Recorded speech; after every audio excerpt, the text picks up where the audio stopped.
วัสดีค่ะเรื่องเล่าจากหลวงพ่อตายแล้วไปไหนใน EP นี้นำเสนอเรื่องเล่าจากวาระความตายของหลวงพ่อวาระที่4ถึงวาระที่8ค่ะการตายครั้งที่4ในปีพ.ศ. 2487ท่านอายุได้27ปีตอนนั้นระหว่างสงครามโลกครั้งที่2จำพรรษาและเป็นครูสอนบาลีอยู่ที่วัดประยูวงศาวาสจังหวัดธนบุรีวันนั้นเป็นวันที่2มกราคมขนาดนั้นอากาศหนาวจัดก็มีพระท่านทำยาขนานหนึ่งทุกองค์ฉันแล้วรู้สึกว่าสบายท่านก็อยากจะมีกำลังร่างกายปลอดโปร่งอย่างเขาบ้างเพราะเป็นนักเทศน์แล้วด้วยก็เลยขอรับยามาฉันแต่พอฉันได้แป๊บเดียวก็รู้สึกว่าอยากถ่ายท้องถ่ายไป3 ครั้งจนหมดแรงคราวนี้ตามันเริ่มสั้นเข้ามาทีละหน่อยทีละหน่อยสายตามองไกลๆก็เห็นมันสั้นเข้ามาจนกระทั่งพระกับเณรข้างๆ2-3องค์ไม่เห็นพอไม่เห็นก็หมดความรู้สึกภายนอกใครจะไปกับใครใครจะมาก็ไม่เห็นหมดใครพูดอะไรก็ไม่ได้ยินทั้งหมดแต่ความรู้สึกขนาดนั้นมันเป็นความรู้สึกที่แตกต่างจากการตายที่ผ่านมาคือมันยังไม่ตายจริงๆอย่างที่ชาวบ้านเขาเรียกว่าสลบแต่ความจริงสลบมันก็ไม่มีความรู้สึกท่านเข้าใจว่ากำลังจิตเป็นฌานมากกว่าแต่พอตามองไม่เห็นท่านก็เริ่มจะจับพระกรรมฐานคือเริ่มจับอารมณ์ตามเดิมพอจิตเป็นสมาธิจิตมันก็ปลอดโปร่งสบายท่านนึกถึงพระพุทธเจ้าก่อนท่านจะไปสวรรค์ได้ไปพรหมได้ไปพระนิพพานได้ก็ไม่ลืมที่จะอาศัยพระพุทธเจ้าเท่านั้นถ้าไม่มีพระพุทธเจ้าแล้วท่านจะรู้จักธรรมะธัมโมได้อย่างไรหลวงพ่อท่านจึงยึดพระพุทธเจ้าเป็นอารมณ์ปกติของท่านก็จะเห็นพระพุทธเจ้าอยู่ตลอดเวลาคือพระพุทธรูปทองคำที่ท่านชอบและท่านก็กราบพระพุทธเจ้าที่ท่านมาปรากฏพระองค์หลังจากการตายครั้งที่3ท่านสวยมากจับจิตจับใจเพราะท่านชอบพระพุทธเจ้าสวยๆเวลาเห็นทุกครั้งเดินบิณฑบาตท่านก็เห็นนั่งอยู่ไม่มีใครกวนท่านก็เห็นเวลาดูหนังสือท่านก็จะอยู่บนศีรษะของหลวงพ่อจิตใจสว่างจำอะไรก็ได้ดีเวลาป่วยไข้ไม่สบายถ่ายท้องครั้งแรกก็นึกในใจว่าอาการอย่างนี้มาอีกแล้วก็เลยจับอารมณ์เบาๆท่านไม่ได้ทำอารมณ์หนักท่านภาวนาพุทโธหายใจเข้านึกว่าพุทหายใจออกนึกว่าโธใจก็จับที่พระรูปพระโฉมขององค์สมเด็จพระสัมมาสัมพุทธเจ้าที่เคยเห็นชัดเจนมากพระพุทธองค์ก็ทรงแย้มพระโอษฐ์และไม่เคยพูดต่อมาความรู้สึกภายนอกหมดอารมณ์ภายนอกดับร่างกายไม่รู้สึกตาไม่เห็นหูไม่ได้ยินแต่มีความรู้สึกว่าท่านนั่งอยู่ในโพรงหนึ่งซึ่งมีความสว่างท่านพิจารณาว่าถ้ำหรือโพรงนี้มันคืออะไรกันที่ปรากฏเป็นร่างของท่านเหมือนกับถ้ำโพรงที่ใหญ่มากขนาดยืนต่อตัวกัน2-3 คนก็ไม่ถึงท่านเป็นนั่งอยู่ตรงกลางของส่วนอกสภาพตัวเองเป็นพรหมได้ชัดใสมากสวยงามงดงามมากกว่าการตายครั้งก่อนท่านนึกในใจว่าไอ้ถ้ำนี้หรือว่าเปลือกที่ท่านอาศัยมานานท่านควรจะอยู่หรือควรจะไปคิดอีกทีถ้าอยู่ดีกว่าเราก็จะอยู่ถ้าอยู่แล้วไม่ดีกว่าเดิมเราก็จะไม่อยู่เสียเวลาเปล่าๆจิตท่านก็นึกถึงองค์สมเด็จพระสัมมาสัมพุทธเจ้าตั้งจิตอธิษฐานว่าข้าพระพุทธเจ้าควรจะอยู่หรือควรจะไปก็เห็นวิมานบนพรหมชั้นที่11ชัดเจนบนอากาศมีเทวดากับพรหมและภริยะเจ้าเต็มไปหมดแพลวๆเป็นระยับสดชื่นเหลือเกินแต่ว่าทุกท่านไม่มีใครกวักมือเรียกเพียงได้แต่ยิ้มเท่านั้นท่านสัมภดีพรหมยืนข้างหน้าบอกว่าจงใคร่ครวญให้ดีก่อนว่าจะอยู่หรือจะไปท่านก็เลยนึกถึงพระพุทธเจ้าตั้งจิตอธิษฐานว่าถ้าข้าพระพุทธเจ้าควรจะอยู่ขอให้มีฉัพพรรังสีรัศมี6ประการพุ่งมาจากเพดานถ้าหากว่าไม่ควรอยู่ควรจะไปขอไม่เห็นอะไรปรากฏเลยพออธิษฐานเสร็จก็มีรัศมี6ประการพุ่งแผ่มาเป็นแสงรุ้งเต็มเพดานแผ่อยู่สักพักก็หายไปท่านคิดว่าพระพุทธเจ้าบอกว่าควรอยู่ต่อจึงตัดสินใจว่าหากว่าถ้าอยู่ต่อแล้วสมณธรรมของท่านไม่ดีกว่านี้ก็ขอให้รัศมี6ประการจงอย่าปรากฏ พออธิษฐานเสร็จก็ปรากฏว่ามีรัศมี6ประการพวยพุ่งมาใหม่วนเป็นทักษิณาวัตรสวยสดงดงามมากอยู่ประมาณ10นาทีท่านก็ชื่นใจพอรัศมี6ประการหายไปก็ปรากฏว่ามีเทวดาองค์หนึ่งคือท่านพระอินทร์ท่านแต่งชุดสีขาวนุ่งผ้าธรรมดาเป็นผ้าพื้นมีผ้าสบายเฉียงออกสีขาวท่านเอายามาให้ก้อนหนึ่งเหมือนก้อนดินบอกว่าคุณฉันยาก่อนนี่โรคจะหายการที่คุณรับเทศไว้ที่จังหวัดสมุทรสงครามในวันมะรืนนี้ไม่ต้องนิมนต์ใครไปแทนคุณไปเองได้ร่างกายจะดีเป็นปกติท่านรับยามาฉันรสเหมือนเดิมหลังจากนั้นก็มีความรู้สึกตัวลืมตาขึ้นมองไปก็เห็นคนหลายคนประเดี๋ยวหนึ่งกำลังก็ปรากฏว่าหายจากกำลังโลกเป็นปลิดทิ้งแต่ว่าเพื่อนพระบอกว่าสิ้นเวลาไปทั้งสิ้น8ชั่วโมงเศษท่านก็รอดตายมาได้การตายครั้งที่4นี้มีประโยชน์ที่ว่ามีความเข้าใจว่าการเข้าฌานเป็นอย่างไรและการตายมันก็เหมือนกับความฝันนั่นแหละเราอย่าไปนึกกลัวมันเลยร่างกายมันก็เหมือนเปลือกนอกเมื่อทิ้งอัตภาพแล้วมันก็จะไปกองจิตอยู่ที่เคลื่อนไปตามวาสนาบารมีการตายครั้งที่5พอถึงเข้าปีพ.ศ. 2500ท่านก็อายุย่างเข้า40ปีบวชเข้ามาที่พรรษาที่19หลวงพ่อปานท่านมาบอกก่อนหน้านี้ว่าอีก3ปีคุณจะป่วยหนักงานก่อสร้างทั้งหมดขอให้เบาตัวคราวนี้ป่วยหนักเลยเข้าโรงพยาบาลกรมการแพทย์ทหารเรือเพราะหลานชายอยู่ที่กรมการแพทย์ทหารเรือและมีหลายๆคนที่รู้จักกันเวลานั้นหมอประกอบเป็นผู้อำนวยการพักอยู่ที่ตึก1เป็นห้องพิเศษทุกวันพอที่จะราจวนเข้า2 ทุ่มจะมีอาการแน่นท้องเสียดหน้าอกมันแน่นขึ้นมาจนกระทั่งหายใจไม่ออกแต่ตอนกลางวันไม่เป็นอะไรป่วยคราวนี้ท่านรู้ว่าท่านแก่แล้วคิดว่าคราวนี้ท่านตายแน่ๆพอถึงคืนวันที่3ก็คิดว่าคืนนี้มันคงจะเอาอีกก็ตั้งท่าสู้กันพอถึงเวลาใกล้จะ2 ทุ่มก็เรียกจ่าพยาบาลมาให้ไขเตียงในท่านั่งแล้วให้จ่าออกไปนอกห้องปิดประตูใส่กุญแจหน้าห้องด้วยวันนี้ท่านตั้งใจทำท่าสู้โดยจะเอาสติมาจับสมาธิจับอาปานานุสติกรรมฐานแล้วท่านก็รับปงว่าขันธ์5คือร่างกายมันจะพังเราไม่ต้องการมันอีกทรัพย์สินของเราไม่มีญาติพี่น้องไม่มีพ่อแม่ไม่มีที่พึ่งอื่นของเราไม่มีนอกจากคุณพระรัตนตรัยเวลานี้เราต้องการคุณของพระพุทธเจ้าเป็นอารมณ์ธรรมใดที่พระพุทธเจ้าทรงเห็นแล้วเราขอต้องการเห็นธรรมนั้นคิดในใจเพียงเท่านี้เองไม่ได้ทำอะไรมากมายพอถึงช่วงเวลา2 ทุ่มแทนที่อาการปวดเสียดมันจะมากลับเห็นมีพรหมองค์หนึ่งมายืนอยู่ข้างหน้าแสงสว่างมากมีความสดสวยงดงามท่านคือท่านสัมบดีพรหมท่านบอกว่าพระพุทธเจ้าให้มานิมนต์ไปเฝ้าก็เดินตามท่านไปเวลาออกจากตัวรู้สึกว่าร่างกายของท่านสวยกว่าการตายทุกครั้งที่ผ่านมามีความบางกว่ามีความเบากว่าเครื่องประดับประดาก็สวยสดงดงามท่านพาเดินลัดเลาะไปตั้งแต่โลกันตมหานรกขึ้นมาถึงอเวจีมหานรกขึ้นมาเรื่อยๆเห็นนรกทุกขุมเรื่อยมาจนถึงแดนเปรตแดนอสุรกายแดนสัตว์เดรัจฉานแดนมนุษย์แดนสวรรค์ตั้งแต่ชั้นที่1ถึงชั้นที่6แดนพรหมทุกชั้นถึงพรหมชั้นที่16กับอรูปพรหมอีก4ชั้นที่ท่านพาผ่านไปอย่างนั้นท่านต้องการให้ชมว่าถ้าเราทำชั่วก็ต้องตกนรกแบบนี้เป็นเปรตแบบนี้เป็นอสุรกายแบบนี้เป็นสัตว์เดรัจฉานแบบนี้ถ้าทำดีเล็กน้อยก็เป็นคนบ้างเป็นเทวดาบ้างเป็นนางฟ้าบ้างเป็นพรหมบ้างพอสุดทางพรหมชั้นที่16ถ้าสัมภดีพรหมก็บอกว่าผมมีหน้าที่พาท่านมาแค่นี้ต่อจากนี้ไปไม่ใช่หน้าที่ของผมท่านต้องไปคนเดียวหลวงพ่อจึงถามว่าไปทางไหนครับท่านก็ชี้ทางไปให้เห็นก็ไม่มีทางโตมากนักพอย่างเท้าก้าวสู่ทางได้ทางก็ใหญ่พรึบเป็นแผ่นดินแต่มันเป็นแก้วผสมทองสวยสดงดงามมาก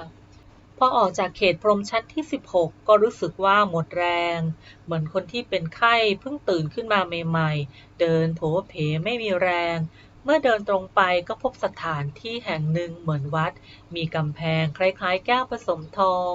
มีหน้าบันคล้ายคลึงกับหน้าบันของวัดท่าซุงที่หน้าโบสถ์แต่วิจิตรสวยงามพิสดารมากกว่ามีซุ้มประตูเป็นทางเข้าพื้นที่เดินเป็นแก้วผสมทองเดินเข้าไปพอเห็นหอระฆังหลังหนึ่งมีอาคารอยู่3 หลังใหญ่มากและหลังหนึ่งเป็นหลังคาทึบคล้ายกับวิหารแก้วอีก2 หลังโปร่งคล้ายๆกับมณฑปหน้าวิหารแก้วทั้ง2 มณฑปไม่เหมือนกันเปียบแต่โปร่งคล้ายๆกันสว่างไสววิจิตรการตามากมองไปทางด้านทิศตะวันออกเห็นสระโบกธรณีมีน้ำใสมีแท่นมีต้นไม้แก้วตอนนั้นมีความรู้สึกว่าวัดอะไรสวยจริงๆไม่เคยเห็นเงียบสงัดหาคนไม่ได้เดินไปมาก็หมดแรงจึงไปนอนที่หอระฆังหันหน้าไปทางทิศตะวันออกก็เห็นพระองค์หนึ่งมีฉัพพนรังสีรัศมี6 ประการพวยพุ่งออกมาจากกายท่านเดินมาทางด้านกำแพงที่ตะวันออกซึ่งไม่มีประตูทางเข้าพอท่านเดินมาถึงกำแพงก็ขาดออกไปพอท่านเดินเข้ามากำแพงก็ชนชิดติดกันพอจะเห็นและจำได้ว่าพระองค์นี้คือองค์สมเด็จพระสัมมาสัมพุทธเจ้าเพราะเคยเห็นบ่อยท่านเดินมานั่งข้างๆหลวงพ่อก็ลงจากพื้นของหอระฆังทองผสมแก้วสมเด็จพระสัมมาสัมพุทธเจ้านั่งบนแท่นหลวงพ่อก็ก้มลงกราบท่านที่พระบาทท่านถามหลวงพ่อว่าในชีวิตนี้เธอคิดไหมว่าจะมานิพพานหลวงพ่อกราบทูลตามความจริงว่าไม่เคยคิดพระเจ้าค่ะท่านจึงถามว่าทำไมหลวงพ่อตอบว่าเขาบอกว่านิพพานศูนย์ข้าพุทธเจ้าก็ไม่ทราบว่านิพพานอยู่ที่ไหนก็เลยไม่คิดว่าจะไปคิดอย่างเดียวว่าถ้าตายแล้วไม่ต้องการขันธ์ห้าไม่ต้องการความเกิดอีกท่านจึงถามว่าที่เธอนั่งอยู่ที่นั่นเขาเรียกอะไรหลวงพ่อตอบว่าไม่ทราบพระพุทธเจ้าค่ะท่านจึงถามต่อว่าตั้งแต่ภูมิเทวดาลุกขเทวดาอากาศเทวดาทั้งหมดพรหมทั้งหมดเธอรู้จักไหมท่านตอบว่าท่านสามบดีพรหมผ่านมาแล้วถึงจุดพรหมชั้นที่16แล้วที่นี่เรียกว่าชั้นพรหมชั้น16ใช่ไหมท่านก็ตอบว่าไม่ใช่ว่าเลยมาแล้วครับพุทธเจ้าค่ะพระพุทธเจ้าจึงบอกว่าที่นี่เขาเรียกนิพพานพอเลยพรหมชั้นที่16มาเขาเรียกนิพพานหลวงพ่อแปลกใจก็ถามท่านว่าเขาว่านิพพานศูนย์ไม่ใช่หรือพุทธเจ้าค่ะท่านก็ทรงแย้มพระโอษฐ์บอกว่าถ้านิพพานศูนย์เธอจะนั่งอยู่ได้อย่างไรเธอไปอ่านหนังสือของคนที่เขาไม่รู้จักนิพพานนิพพานไม่ได้มีศัพท์ว่าศูนย์อย่างเดียวมีศัพท์ว่าสุขด้วยนิพพานังปรมังสุขขังแปลว่านิพพานเป็นสุขอย่างยิ่งและนิพพานังปรมังสุญญังแปลว่านิพพานเป็นธรรมอันว่างอย่างยิ่งหมายความว่าสูญจากกิเลสศูนย์แปลว่าว่างคือว่างจากกิเลสว่างจากความชั่วทั้งหมดขอให้เธอจงมีความเข้าใจว่านิพพานไม่มีสภาพศูนย์ท่านถามอีกว่าเธอคิดว่าจะมานิพพานไหมหลวงพ่อก็ตอบว่าไม่คิดพระพุทธเจ้าค่ะท่านถามว่าทำไมหลวงพ่อตอบว่าเพราะวิปัสสนาญาณยังอ่อนพระพุทธเจ้าค่ะท่านก็บอกว่าจริงเอาอย่างนี้ก็แล้วกันชาตินี้เธอจะมานิพพานได้หรือไม่ลองดูก็แล้วกันท่านก็เนรมิตไม้ขึ้นมา10 ท่อนยาวประมาณแค่ศอกแบบไม้ไผ่แล้ววางไว้ท่านก็เรียกพระขึ้นมา9 องค์พระไม่รู้ว่ามาจากไหนโผล่พลุบพลับขึ้นมาทันทีจำได้ว่าองค์ที่3คือหลวงพ่อปานวัดบางนมโคแต่ละองค์มาถึงต่างก็นมัสการกราบพระพุทธเจ้าแล้วหยิบไม้ขึ้นไปคนละอันเหลืออีกอันหนึ่งพระพุทธเจ้าท่านบอกว่าอันนี้เป็นของเธอเธอยกไม้อันนี้ท่านก็นึกในใจว่ายกไม่ไหวก็เกรงใจท่านจึงเข้าไปยกไม้ตั้งท่าเต็มที่แต่พอยกจริงๆปรากฏว่าไม้เบามากเหมือนกระดาษหลวงพ่อมีกำลังขึ้นมาทันทีเอาใส่บ่าเดินตามพระไปพอเดินไปได้ประมาณ10 ก้าวท่านก็เรียกกลับมาบอกว่าวางไม้เสียเธอยังไปไม่ได้วิปัสสนายังอ่อนหลวงพ่อก็ก้มลงกราบท่านบอกว่าเธอสนใจสมถภาวนามากเกินไปวิปัสสนาญาณน้อยโดยที่เธอคิดว่าเธอปรารถนาพุทธภูมิจะปรารถนาพุทธภูมิหรือพุทธสาวกก็ตามวิปัสสนาญาณต้องควบคู่กับสมถภาวนา และอีกประการหนึ่งเธอมีความจำเป็นจะต้องลาจากพุทธภูมิซึ่งหลวงพ่อบอกว่าไม่ตั้งใจจะลาท่านก็บอกว่าเธอตั้งใจจะลาหรือไม่ตั้งใจจะลาก็ตามถึงเวลานั้นมันก็ต้องลาหลวงพ่อเลยถามท่านว่าจะลาเพื่ออะไรท่านบอกว่าลาเพื่อช่วยกันถ้ายังปรารถนาพุทธภูมิอยู่อย่างนี้ก็จะสนใจเฉพาะฌานโลกีฌานโลกียังช่วยตัวเองไม่ได้เพราะถ้าพลาดเมื่อไหร่ก็ลงอบายภูมิเมื่อนั้นดูตัวอย่างพระเทวทัตเธอต้องกลับไปเพื่อปฏิบัติวิปัสสนาญาณให้เต็มขั้นหลังจากนี้เป็นต้นไปเวลา4 ทุ่มตรงถ้ามีแขกอยู่ก็จงเลิกรับแขกเข้าที่นอนบูชาพระฉันจะไปสอนอริยสัจจนกว่าเธอจะได้ผลและจงอย่าลืมนะอารมณ์ที่เธอติดคิดนั้นเป็นอารมณ์ของพระอรหันต์หมายความว่าการที่เธอจะมานิพพานได้นี่เธอคิดแค่ว่าพ่อแม่พี่น้องเพื่อนฝูงทรัพย์สินต่างๆไม่สามารถจะช่วยเธอได้เมื่อเธอจะตายไม่มีประโยชน์อะไรสิ่งที่เป็นประโยชน์ที่สุดคือคุณพระรัตนตรัยและเธอไม่ต้องการร่างกายเพราะมันป่วยไข้ไม่สบายมีความทุกข์อยู่เสมอขึ้นชื่อว่าความเกิดไม่ต้องการอีกอันนี้เป็นอารมณ์ของพระอรหันต์ทุกคนถ้าคิดอย่างนี้เป็นอารมณ์มานิพพานได้ทุกคนในที่สุดหลวงพ่อก็ลาท่านกลับพอฟื้นขึ้นมาเวลาผ่านไปตั้งแต่2 ทุ่มจนถึงใกล้สว่างพอตอนเช้าก็มีจ่าพยาบาลมาเคาะประตูนำอาหารมาให้กินข้าวกินปลาเสร็จกำลังจิตใจท่านก็มีความสุขสงัดเรียกว่าสังฆารุปเปกขายานคือการเจริญวิปัสสนาญาณควบคู่กับสมถภาวนาการไปพระนิพพานมาแล้วครั้งหนึ่งทีหลังนึกจะขึ้นพระนิพพานปั๊บก็ถึงทันทีพอถึงเวลาเช้ามืดก็กลับลงมาจิตใจก็มีความสุขไม่มีความห่วงใยในทรัพย์สินแม้แต่ร่างกายก็คิดว่าถ้ามันตายเมื่อไหร่เราก็มีความสุขเมื่อนั้นการตายครั้งที่6ในปีพ.ศ. 2511ตอนที่ท่านมาอยู่ที่วัดท่าสูงเป็นปีแรกสถานที่อยู่ซึ่งท่านเจ้าอาวาสนิมนต์มาบอกว่าจะสร้างกุฏิให้หลังหนึ่งไปมากุฏิของท่านก็มีแต่พื้นกับหลังคาก็จำเป็นจะต้องมาปลูกเป็นกระต๊อบเพิงหมาแหง่นกุฏิเวลาที่จะมาสร้างอยู่ในสระข้างโบสถ์แต่ขยายกว้างออกไปและสวยกว่าเดิมทีเดียวทำแค่ปูปะพอแค่อยู่ได้ยาวแค่6 ศอกกว้าง4 ศอกวันนั้นท่านก็นอนอยู่ที่กระต๊อบโคนโพตอนนั้นมีเตียงอยู่1 เตียงก็นอนตะแคงขวากำลังท่าร่างกายไปทีละน้อยทีละนิดในที่สุดก็ใกล้จะหมดแรงสายตามองไปก็เริ่มจะสั้นเข้ามาทีละน้อยจนกระทั่งเห็นสั้นเข้ามาห่างจากร่างกายประมาณ2 วาอาการอย่างนี้มันเคยมีมากับท่านเสมอคืออาการผ่อนเพลียแต่ว่าอาการป่วยคราวนี้ท่านไม่ได้ยั้งตัวหมายความว่าท่านเผลอไปเมื่ออายุ12 ปีมาแล้วครั้งหนึ่งเกือบจะถูกจับไปสอบสวนที่พระพญายมฉะนั้นการภาวนาท่านไม่มีหยุดการพิจารณาก็ดีถือว่าเป็นปกติเวลาไหนต้องการภาวนาก็ภาวนาเวลาไหนต้องการพิจารณาก็พิจารณาเมื่ออาการไม่ดีขึ้นท่านก็นึกว่า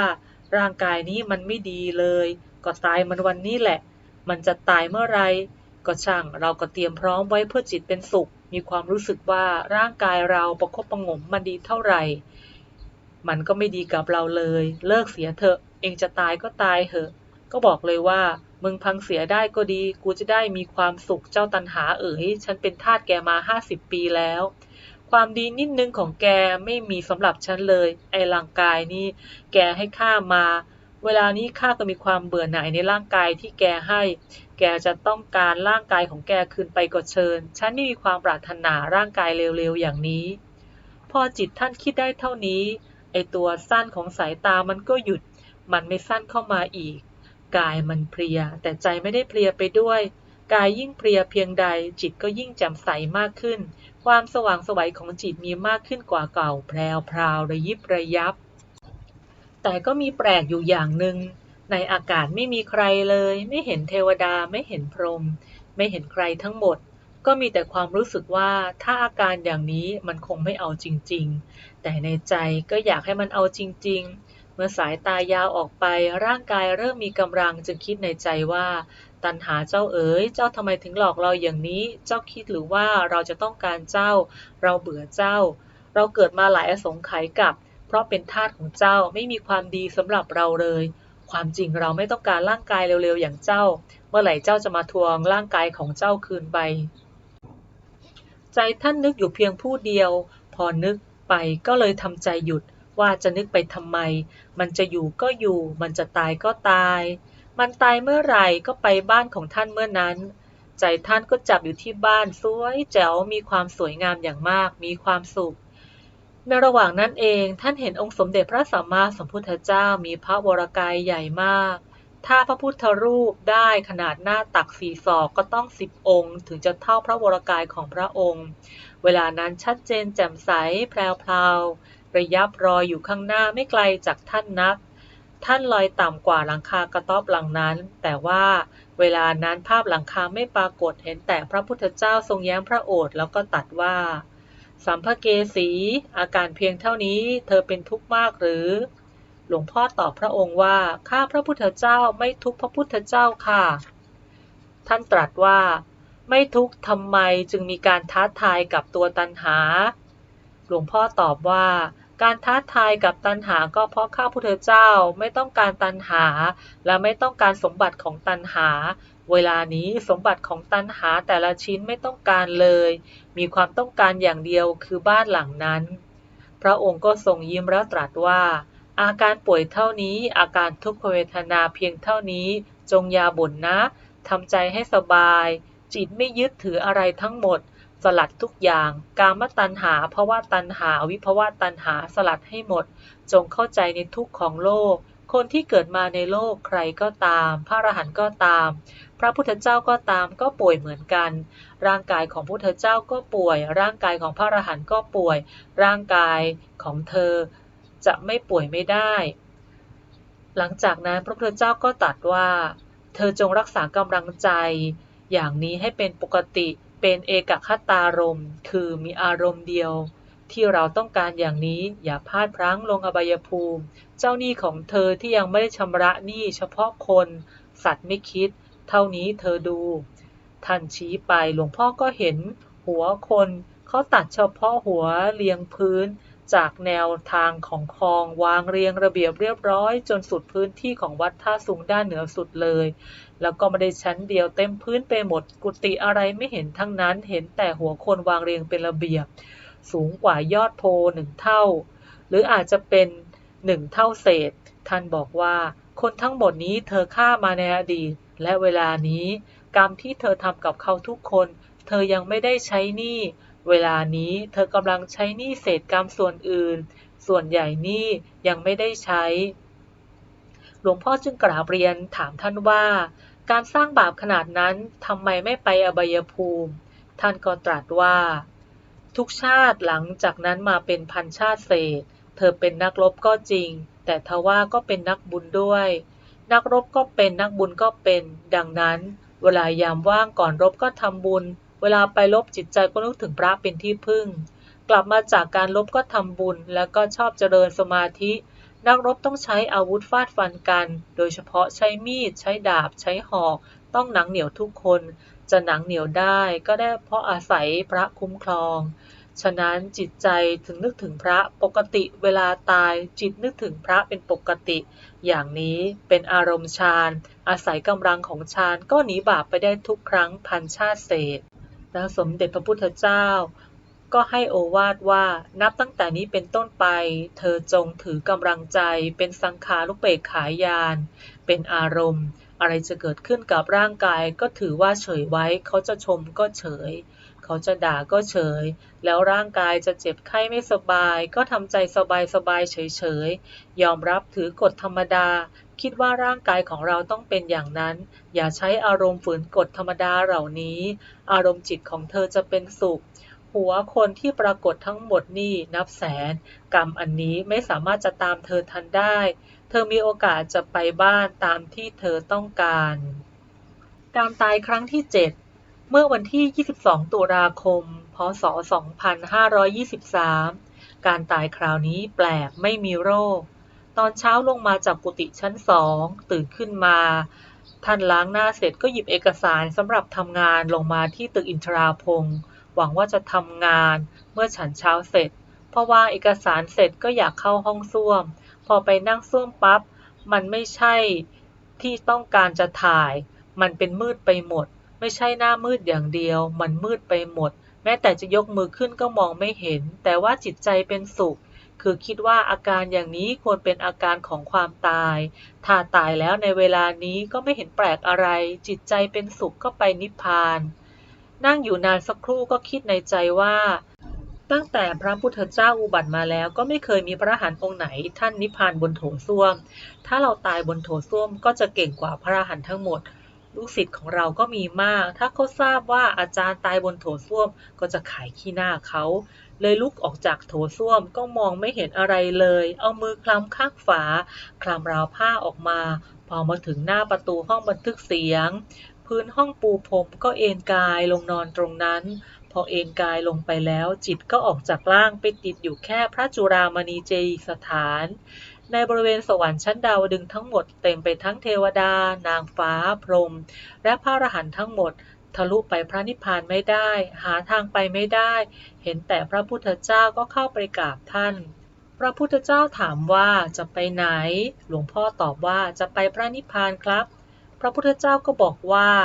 ฉันให้เธอตายในปีพ.ศ. 2525นี่ปีพ.ศ.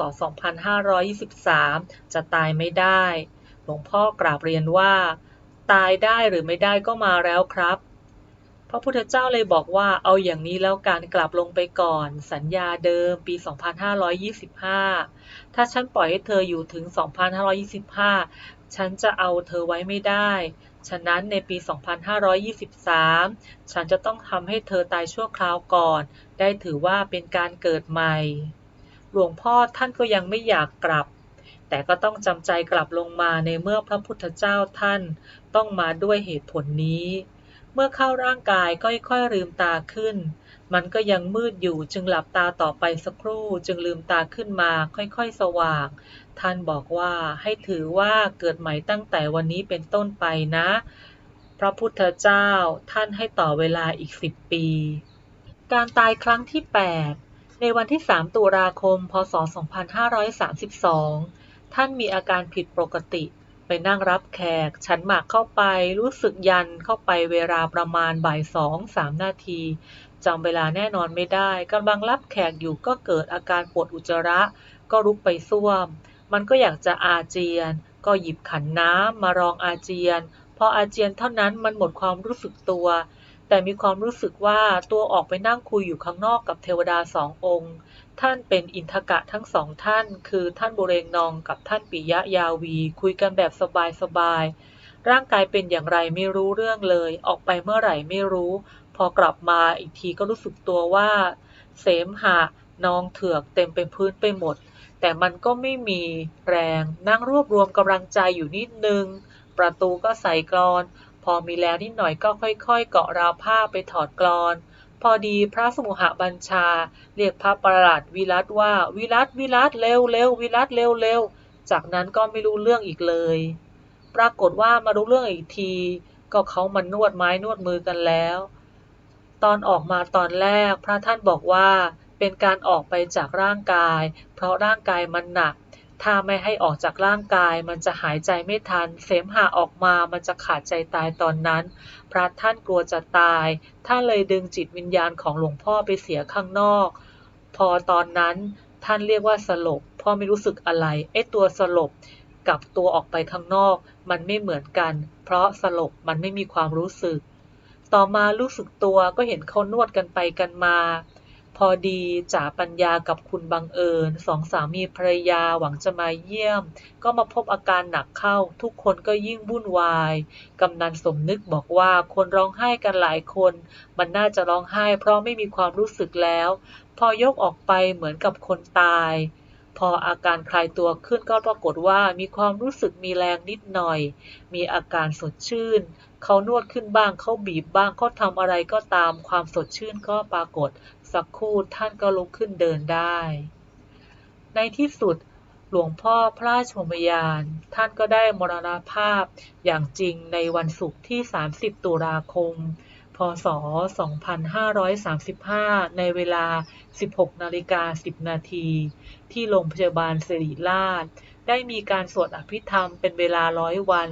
พระศพท่านยังอยู่ในโลงแก้วประดิษฐานอยู่ในวิหาร100 เมตรที่วัดท่าสูงมาจนทั้งถึงทุกวันนี้ค่ะความเมตตาของหลวงพ่อที่ท่านได้เล่าถ่ายทอดวาระความตายทั้ง8 ครั้งออกมาเพื่อให้ลูกหลานได้พิจารณาเป็นมรณสติถึงความไม่เที่ยงในชีวิตที่ทุกคนมีโอกาสจะพบพาความตายพรุ่งนี้หรือชาติหน้าไม่รู้ว่าอะไรจะเกิดก่อนกันการที่จะฝึกจิตเพื่อมุ่งตรงสู่พระนิพพานการฝึกที่จะคิดถึงพระรัตนตรัยนึกถึงพุทธานุสตินึกถึงธรรมานุสตินึกถึงสังฆานุสติเป็นอารมณ์เป็นสิ่งจำเป็นอย่างยิ่งเป็นเข็มทิศที่จะพาทุกท่านเข้าสู่บ้านพระนิพพานได้ค่ะในคลิปถัดไปจะเป็นเรื่องเล่าเกี่ยวกับความตายจากการเป็นมนุษย์แล้วไปเข้าพระนิพพานนะคะขอบคุณทุกท่านที่ติดตามรับฟังขอบคุณที่จะกดไลค์กดแชร์กด Subscribe เพื่อติดตามคลิปต่อไปจากตายแล้วไปไหนเรื่องเล่าของหลวงพ่อพระราชวิญญาณหลวงพ่อฤาษีของเราในคลิปถัดไปบุญรักษาทุกท่านนะคะสวัสดีค่ะ